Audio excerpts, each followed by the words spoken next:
Comment ne pas commencer mon propos d'aujourd'hui par l'immense succès de la 9e mobilisation contre le pass sanitaire voulu par Macron, soi-disant pour endiguer une crise, une situation qui est née, à mon avis, dans son imagination, mais on sait pourquoi, pour des raisons purement politiques, parce qu'il veut absolument contraindre un peuple à le réélire à l'élection présidentielle de 2022. Chacun a bien compris cette manœuvre. Lorsque vous placez dans un état de peur, de sidération, une bonne partie de la population, eh bien cette bonne partie de la population n'a plus l'aptitude au discernement nécessaire, n'a plus l'esprit critique indispensable pour exercer des choix lucides sur les propositions et en particulier sur les hommes qui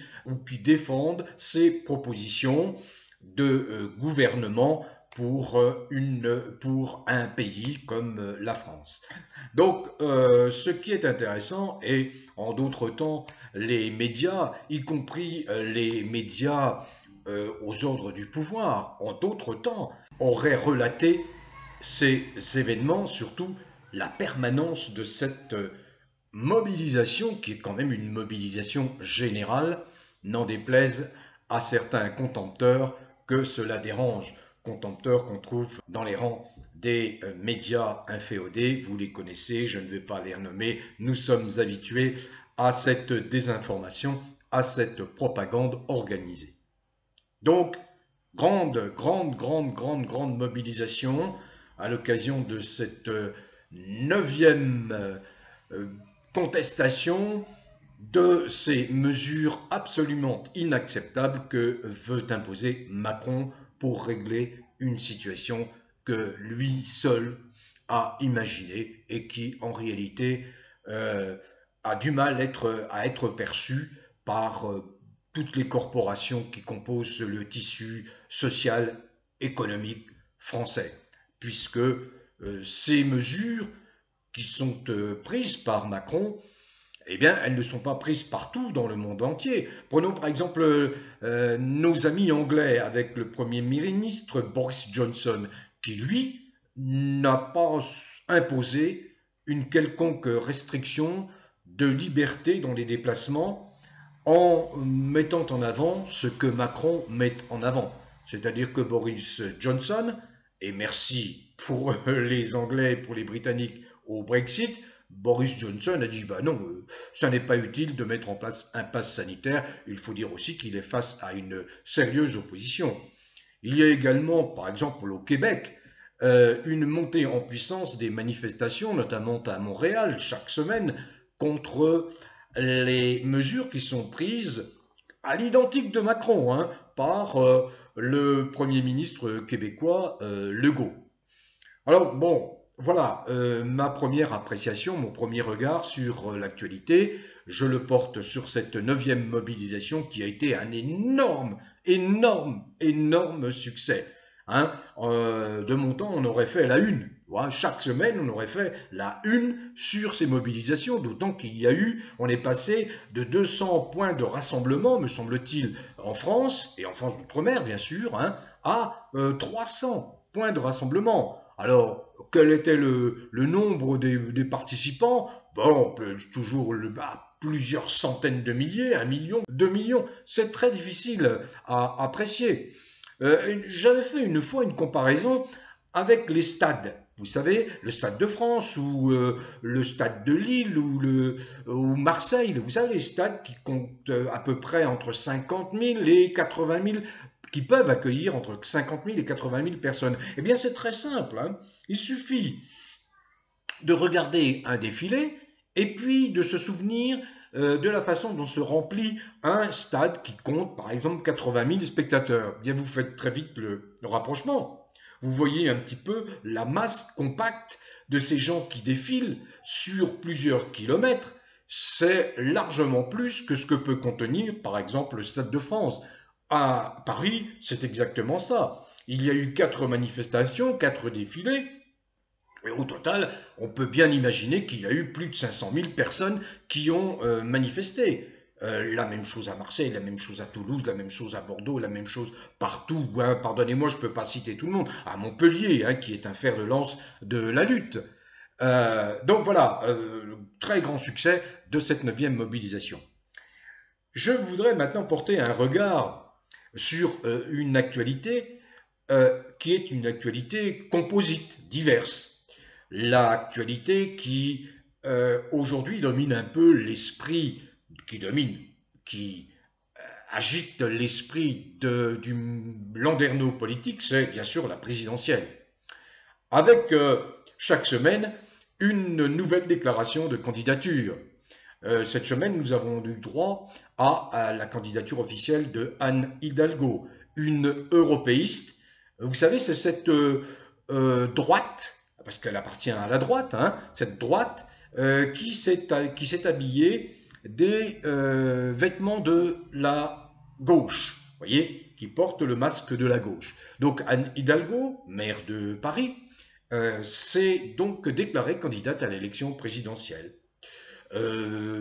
Michel Barnier, européiste convaincu, qui vient de faire, lui, une sortie tonitruante parce que cet européiste convaincu semble mettre en cause la prépondérance du droit européen sur le droit national.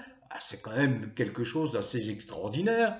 Donc, ce Michel Barnier fait cette sortie qui en a troublé plus d'un, qui trouble effectivement la presse, les médias qui sont des médias très européistes, qui voient dans cette déclaration de Barnier une trahison. Bon, ne nous inquiétons pas, tout cela c'est de l'enfumage, comme le déclare François Asselineau.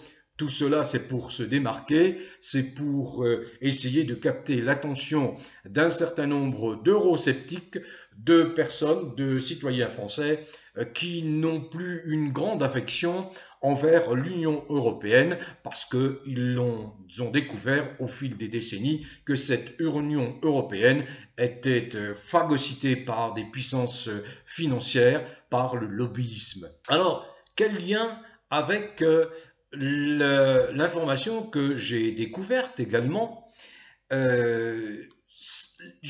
on apprend que plusieurs informations qui, en apparence, n'ont aucun lien entre elles. Une information, c'est le producteur de télévision Gérard Louvain et son mari, je dis bien son mari, hein, Daniel Moine, sont visés par une nouvelle enquête pour viol sur mineur. Une affaire de mœurs, une de plus qui défraie la chronique française. Pourquoi vous racontez ça? Parce que s'ouvre aujourd'hui le procès de Benalla. Vous connaissez bien le mignon de Macron. Benalla, qui était, on va dire, le garde du corps, le garde rapproché de Macron, a été surpris à un moment donné, à l'occasion d'un 1er mai, c'était je crois en 2018, dans un acte de violence contre des manifestants du 1er mai. Et puis, d'autres affaires se sont greffées à la personne de M. Benalla, la détention de faux passeports, un coffre qui détient on ne sait quoi et qui disparaît. Enfin bref, tout ça est très obscur. Il y a beaucoup de choses qui sont cachées dans cette affaire Benalla. Or, le personnage est quand même à l'origine, et certainement encore, un très proche de Macron qui publiquement avait fait savoir qu'il le défendrait et qu'il continuerait à le défendre. Autre information qui a attiré également mon attention, l'intervention d'un juge au Portugal, extraordinaire. Un juge qui seul se met en opposition frontale avec des forces de l'ordre qui veulent intervenir pour empêcher des gens de manifester pacifiquement.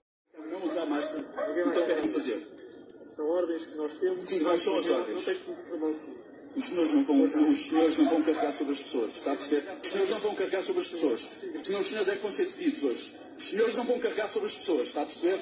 Está a perceber? Está a perceber? Está a olhar o Luzona. Não tenho medo de si. Está a perceber o que eu estou a dizer? Ai de você que carregue sobre as pessoas. Porque há coisas que vão ser sabidas. Digam essas cenas. Digam essas cenas. Nos faz entrar, olhar agora. Olhar nos olhos. Está a perceber? Está a perceber? Não vai carregar sobre as pessoas. Não vai carregar sobre as pessoas. Está a perceber? Está a perceber? Não vai carregar sobre as pessoas. As pessoas estão aqui pacificamente. Não vai carregar sobre as pessoas que não usarem máscara. O senhor acha que pode dar algum exemplo? Os senhores é que não, os senhores aqui vão não. O senhor não tem que dizer qual é que eu dou ou não. Não me toca, hein? Não me toca, não me toca. Está a perceber? Ponha-se no seu lugar. Ponha-se no seu lugar. Sou a autoridade judiciária aqui. E o senhor também ponha-se no seu lugar. Está a perceber? O senhor vai ser detido se cair alguém. O senhor também tem que se pôr no seu lugar. O quê? Diga. O senhor também tem que se pôr no seu lugar. Eu ponho no meu lugar. E o meu lugar é este. Acima. Sim, acima de si. Está a perceber? O senhor está abaixo de mim. Portanto, o senhor não vai ficar sobre ninguém.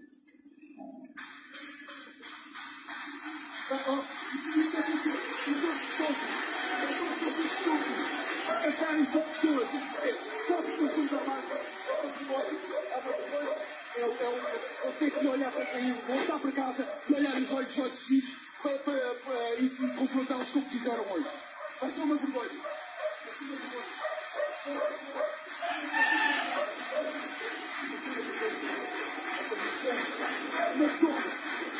Vai ser uma vergonha.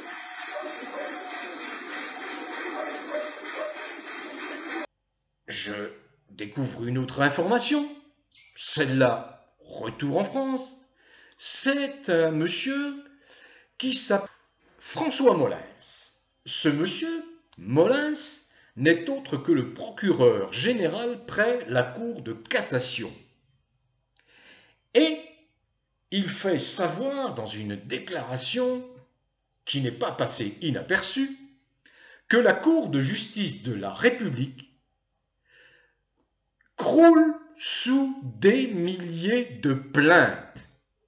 Mais immédiatement, Molins, qui a été placé à ce poste de procureur général près la Cour de cassation par un dénommé Macron, Molins s'empresse de dire « Oui, mais peut-être que là, il y aurait besoin de réformer la procédure de saisine de cette institution, c'est-à-dire que, selon François Molins, il serait trop simple, trop facile de mettre en cause les membres du gouvernement. » Mais quel est le législateur qui a conçu, qui a imaginé la mise en place de la Cour de justice de la République? Quand ce législateur a imaginé cette Cour de justice de la République, il a également imaginé son mode de fonctionnement et les qualifications qui permettaient, et qui permettent encore, de saisir cette Cour de justice de la République pour des infractions, des faits qui pourraient être reprochés à des ministres en particulier dans le cadre de leur action politique ou gouvernementale. Je précise que la Cour de justice de la République ne peut pas viser le président de la République. Il bénéficie d'une immunité pendant toute la durée de son mandat. Mais vous voyez, ceci pour vous dire, vous avez d'un côté au Portugal un juge qui descend dans la rue, qui s'oppose physiquement à des forces qui sont des forces de l'ordre, qui sont dans l'excès, dans l'abus de pouvoir manifeste. Ce juge est obligé de leur rappeler le niveau de hiérarchie et de leur dire que c'est lui qui a le pouvoir sur eux et non l'inverse. À l'inverse, vous voyez ce procureur général près de la Cour de cassation, François Molins, qui s'inquiète de voir la Cour de justice de la République couler sous les milliers de plaintes de citoyens français qui ne font qu'exercer leur droit, un droit qui est pourtant bien encadré, bien encadré, ce n'est pas facile de saisir la Cour de justice de la République. Mais pour Macron, par la voix de Molins, c'est trop, ça suffit. Il ne faut plus mettre en cause les ministres. Hasard du calendrier, une dénommée Buzyn, ex-ministre de la Santé, vient d'être mise en examen à cause de sa gestion du début de la, entre guillemets, vous connaissez ma façon de penser, de la pandémie. Eh ben oui, eh oui. Quand vous enclenchez la machine judiciaire, elle est beaucoup trop longue à se mettre en route. Mais quand elle se met en route, c'est que les dossiers sont bouclés, ils sont complets. Les juges, que ce soit juges d'instruction, que ce soit, y compris les parquets, notamment le parquet financier, lorsqu'ils ont bouclé leurs enquêtes, leurs procédures, eh bien, ils arrivent à un terme de cette procédure où ils doivent décider de la mise en cause ou non, par voie via la mise en examen de tel ou tel autre responsable. Donc vous voyez qu'en France, dès que la justice commence à bouger, eh bien on met en avant immédiatement les pontes, entre guillemets, comme ce procureur général près de la cour de cassation, pour immédiatement sensibiliser l'opinion, leur opinion, et dire, mais attendez, là, il y a trop de mise en cause des gens qui nous gouvernent, c'est pas normal, il y a quelque chose. Mais si, c'est tout à fait normal, puisqu'il y a un déséquilibre considérable entre ce qu'est la démocratie et l'interprétation que fait M. Macron du droit, de l'état de droit. L'état de droit n'est plus, sous Macron, défendre les principes de démocratie. L'état de droit, pour Macron, c'est de défendre une caste de dirigeants qui s'octroient tous les droits contre le peuple, au mépris de la Déclaration des droits de l'homme et du citoyen qui figure dans le préambule de la Constitution de la Ve République. Entre les affaires de mœurs, je parlais de ce producteur, nous vivons sous un régime qui n'a plus rien à voir avec une démocratie, régime qui bénéficie par ailleurs de l'opposition très molle, très timorée, y compris des gens qui s'affichent être de l'opposition radicale. Voilà mon propos d'aujourd'hui. Il vous paraîtra peut-être un peu décousu, mais c'est simplement pour vous montrer quel est le décor aujourd'hui en France. Sauf que, et je vais boucler par la 9e mobilisation, j'espère bien que la 10e mobilisation connaîtra le même succès, sauf que, n'en déplaise à tous ces contempteurs, ces déverseurs de contre-information et de propagande, il y a un socle très important de résistants en France, et quelle que soit leur conviction politique, leur sensibilité politique. On le voit bien avec l'organisation chaque semaine, chaque samedi, de 4 manifestations. On peut considérer que chaque manifestation véhicule sa propre couleur politique, y compris une manifestation qui se dit indépendante de toute influence politique. Mais on voit bien que à travers, c'est symbolique, qu'à travers ces 4 manifestations, c'est l'expression d'un peuple très nombreux, très nombreux, qui dit non, ça suffit, non, ça suffit. Et ce que je vous disais en introduction de mon propos, si nous avions en place des médias dignes de ce nom, respectueux de la déontologie, de l'éthique journalistique, eh bien, chaque semaine, vous auriez droit à des unes sur tous les supports, les hebdos, les magazines, les mensuels, des unes dans tous les JT de toutes les télévisions qui braqueraient leurs projecteurs sur cet événement majeur qui est la permanence, la constance et surtout surtout l'affluence énorme des gens dans les rues pour contester les mesures prises par Macron, des mesures que la France est un des rares pays à préconiser, à prendre. Donc il y a bien un loup, il y a bien une anomalie, il y a bien un problème quelque part. Ce que révèlent bien entendu les observateurs étrangers qui ne sont pas dupes de cette affaire. J'aurai l'occasion de revenir sur l'élection présidentielle, sur les résultats des 3 sondages que j'ai lancés. Je vous laisse continuer à voter, mais il y a une tendance lourde qui se dégage, notamment pour 1 ou 2 sondages. La tendance lourde, c'est que une très forte majorité des gens qui suivent mes vidéos disent « ça suffit, ces institutions, ce système politique, on en a assez ». Très forte majorité. Par rapport à la participation à l'élection présidentielle, eh bien, il semblerait qu'il y ait une prise de conscience d'une forme de danger à ne pas voter. Donc, d'après les derniers résultats que je viens de consulter, vous êtes 70% à dire « nous allons voter ». Mais dans ce cas-là, il faut bien voter. Il faut bien voter. Quant aux tendances par rapport aux courants politiques, aux courants d'idées qui vont être représentés à cette élection présidentielle de 2022, j'attends pour les commenter. Je pense qu'il faut un plus grand nombre de votes pour qu'ils aient un début de, je dirais pas de valeur, mais de crédibilité. Voilà, je n'en rajoute pas plus. Cette vidéo va être publiée directement sur YouTube. Celle-ci n'enfreint aucune règle de la communauté, que je sache.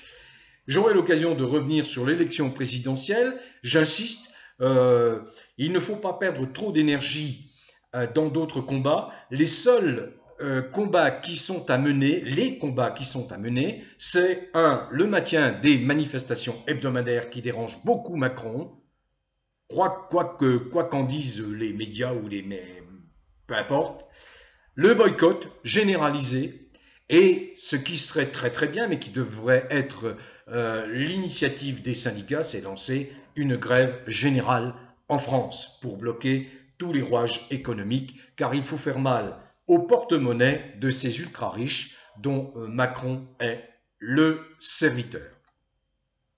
Bon vent à tous les vrais Français, quelles que soient vos origines, quelle que soit la couleur de votre peau, quelles que soient vos croyances religieuses, quelle que soit votre philosophie, quelle que soit votre spiritualité, quelle que soit votre sensibilité politique dès lors que vous êtes un être humain ouvert d'esprit et tolérant. Continuez à cultiver le bien-être qui est gage de bonne santé et qui est un rempart contre les agressions macroniennes. Où que vous soyez, en France métropolitaine, en Navarre, dans les merveilleux pays, territoires et départements d'outre-mer et à l'étranger. Bon vent à tous.